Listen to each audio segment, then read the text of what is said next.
E para të propozimi për zonjën Haxhiu, po besoj ju po thoni pse s'pi pranoni propozimet e tjerëve, derisa gjykata kushtetuese ka thonë se na takon neve propozimi. E para. Po. Dëgjoj. LDK-ja del thot na nuk e votojmë asnjë kandidat. Kjo tregon që LDK është komplet përgjegjëse për bllokimin. Pro, çfarë kompromisi aty? E dyta, LDK-ja thot na nuk e votojmë asnjë kandidat që ka qenë pjesë e qeverisë. Ministra, zavens ministra. AK-ja thot na e kemi një propozim tonin.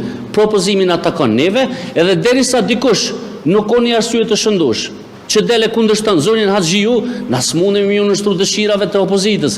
Prandaj bllokimi vjen për tyne, e ju spesoj që është përgjësia jona më japë plotsu dëshirat atyne për me zhblloku, për shkak se na takon neve. E njëjta, para më në situatën, sikur të votojë Albulenat, vinte në kryetorët.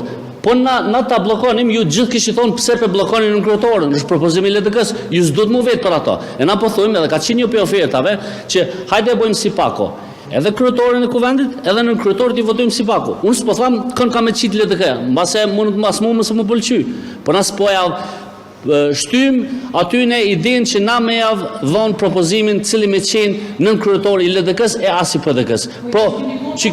Po gjykata kushtetuese, veç për qytetarët të mendoj edhe për juve që e dini, është shumë e rëndësishme. Gjykata dhe kushtetuta e ka përcaktu kujt i takon kuvendi. S'ka kompromis. Kryetori i takon partisë fituese dhe 3 nën kryetor partisë fituese, 1 dhe LDK-s e PDK-s këtë rast. Po nuk ka hapësirë këtu për marrëveshje për shkak për qeveri po për kuvend tani